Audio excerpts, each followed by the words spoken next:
What I want to talk to you about today is home practice. So, as some of you know, because you're stalkers, I lived at a Zen Buddhist monastery for 10 years, and then I lived at a Zen Buddhist temple for 3 years. So 13 years total as a full-time Zen practitioner. Here is a secret that I want to share with you. I hope that this secret will come out of my body through this computer mechanism, down the power lines, across the damn ocean, and into your heads, because this is a good secret for a former monk to impart. This is going to be the secret to your home practice. A little bit of real Zen goes a long way. Zen is the Everclear of spiritual practices. It's the essential oil. One drop. Took me a long time to figure this out. So I want to talk about two basic fundamental home practices you can do. Sitting meditation and walking meditation. So I woke up this morning and I wanted to do my home practice, and I sat up in my bed and I folded my pillow in half and I sat on it and I got my mudra going, and then the thoughts started. The worries started, the anxieties started about the day, and I was thinking ahead and planning, and part of me was like, oh, this is good. Like when I had just been lying in bed, I didn't know that all this activity was going on inside of me. But now that I'm sitting, it's coming up, and I get to see it, and I get to feel it, and I get to become aware that it's there and conscious of it, and that makes me better equipped to approach my day. Wow, this Zen meditation is helpful. But technically speaking, that's not Zen meditation. So then there was a part of me that said, oh, okay, that's not Zazen, but having the thoughts arise, and the feelings arise, and the emotions arise, and then taking one step back and noting them. Oh, thinking, and then letting the thought go, feeling, and then letting the emotion go. This is a kind of basic mindfulness. It's really helpful if your mind is really thrumming and active and you can't settle down. It's really helpful to do that kind of mindfulness, I've found. Sometimes I just can't do my Zazen practice because my mind is so active. And then it becomes helpful to just note the thoughts and note the feelings as they arise. Look at them, observe them, let them go. This is incredibly helpful, but it's also not Zazen. Zazen is also not self-improvement. It's not sitting down on a cushion and thinking about how I can become smarter, better, more compassionate, more mindful. It's not brainstorming. It's not problem solving. It's not self-improvement. For a lot of you who have meditation practices, like you know this is second nature knowledge to you. But the problem is, I find it's really easy to sit down on my cushion, especially when I'm doing my home practice and there's no structure or container for my practice, right? It's really easy for me to get lost in habitual patterns of thought. So many are the meditation sits that pass, that come and go, where I haven't truly done Zazen. I've been thinking, I've been emoting, I've been doing problem solving, I've been doing mindfulness. So what is Zazen meditation? In Zazen, our minds and our bodies are uniting and uniting with our surroundings. So the way I've been thinking about this lately, this is a terrible analogy, but I'm going to make it. Imagine you're in an alley, right? At night, a dark alley, okay? And suddenly you hear a robber behind you. What do? You run straight ahead. So Zazen is a bit like that, but without the fear, without the adrenaline rush, without the fight or flight mechanism triggered, right? But it's with that kind of focus, that kind of laser sharp no separation or distance between you and the activity of running. You can't say in that moment that a person's brain is turned off, nor can you say that they are strictly doing a physical activity. Rather, their mind, their body, and their surroundings, the ground underneath their feet, are all united in one activity. So that is the kind of spirit we're bringing to our Zazen, or our sitting meditation. So that's not the same thing as watching your thoughts come and letting them go, or problem solving, or figuring out what you're going to eat for lunch that day and how to have a difficult conversation with your boss. All of that happens on the cushion variously, but it's not Zazen. So it's really important to know what Zazen is, to have a really true understanding of what the practice is, and to be able to do it. You don't always have to do it. You can't always do it. Sometimes you're going to drift. You're going to have 5-10 minutes of your sit where you're going to be thinking about something. But if you don't have a North Star to return to, I find, then I get lost. And then when I get lost, I get lazy. And when I get lazy, I stop practicing. And when I stop practicing, I start looking for other spiritual tools and techniques, and I just drift. And that's one of the dangers of a home practice. So I want to try something. First of all, get up, shut your door, make sure you're alone, because this is going to be embarrassing. This is just an experiment.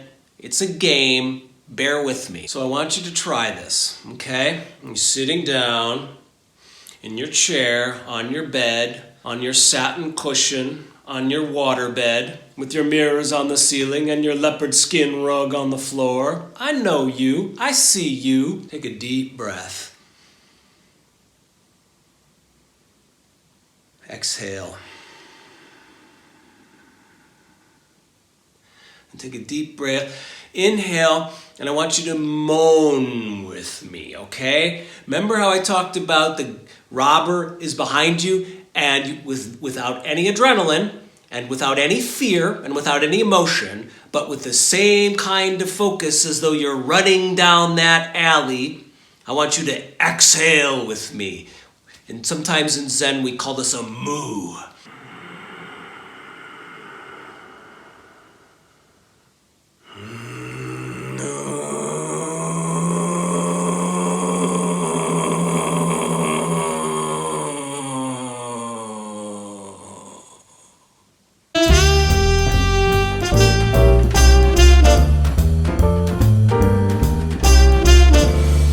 Sit, there's no distance between inside and outside. That's Zazen.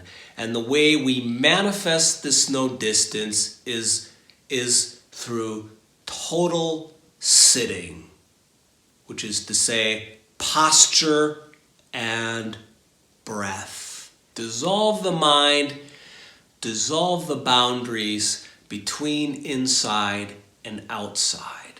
It's like your posture, your body becomes a furnace, and it's burning your whole inner life. It's like a fuel, and you're transforming it from one state of being, thinking, feeling, perseverating, into another wholly different state of being. The Zazen, sitting, awareness, connection.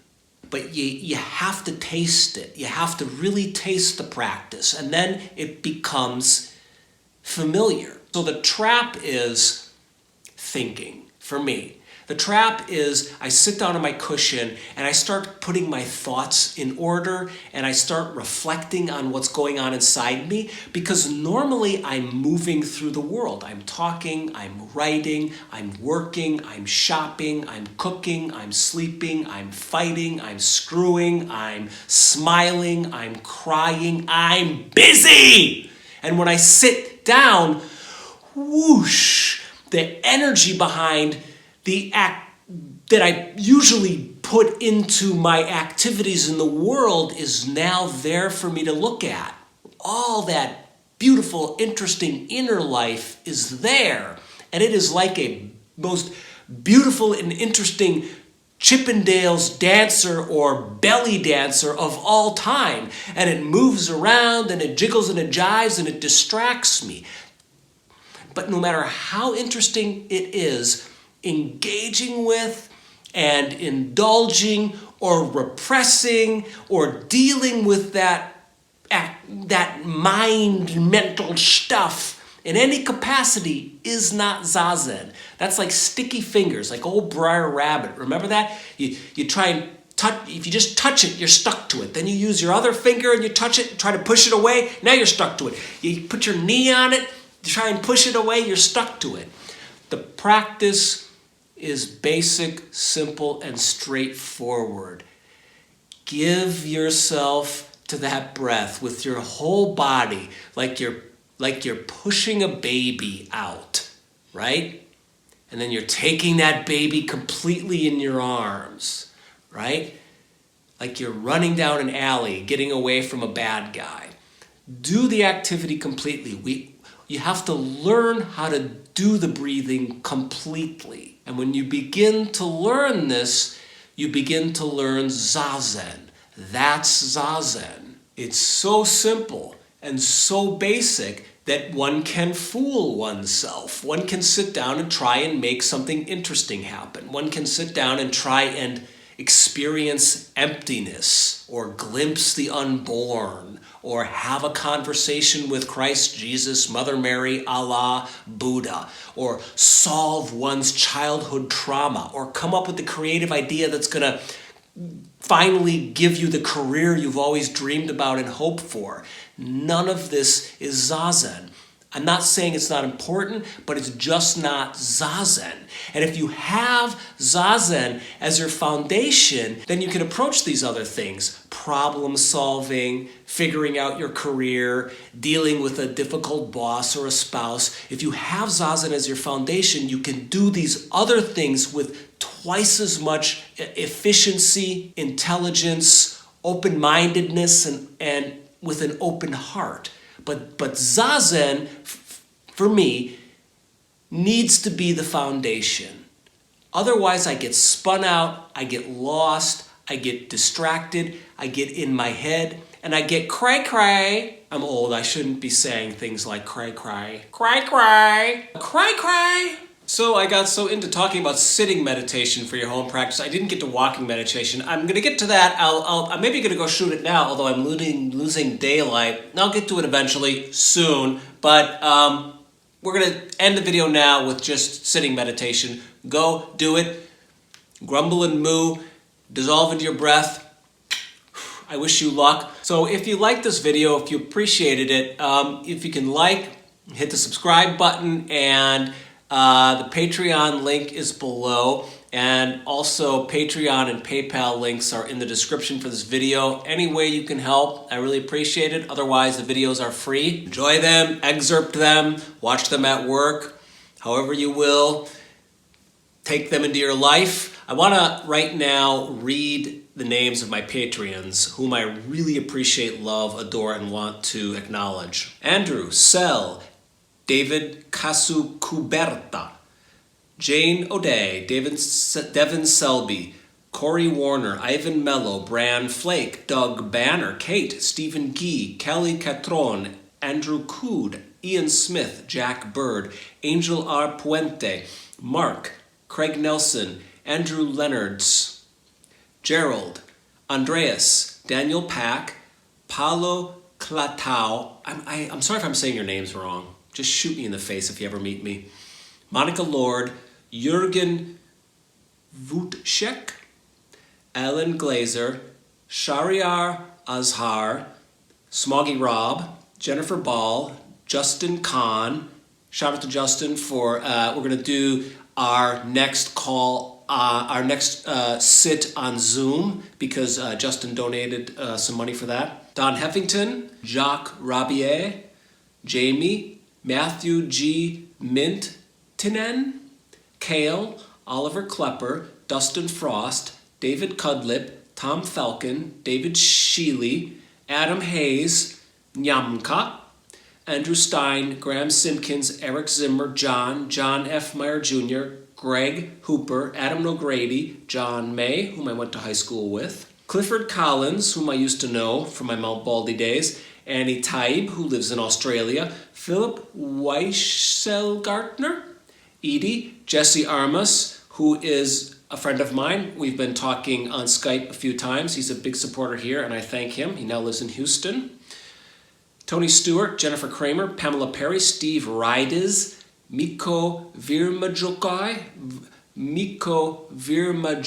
I'm pronouncing that wrong, I apologize. Leah, Brian Stubbs, Stephen Becky, Raymond Shute, Thegis Debus, thank you, Thegis Debus, you supported me big time last year at Christmas, I appreciate it. Chris A, Navit Kaur Hennegan, I'm sorry I pronounced that wrong, Navrit Kaur Hennegan, James Buell, Jeffrey Zacko Smith, Larry Cook, Leah Sokunin Sanford. You can read her poetry and various musings on my Patreon blog. She leaves good comments.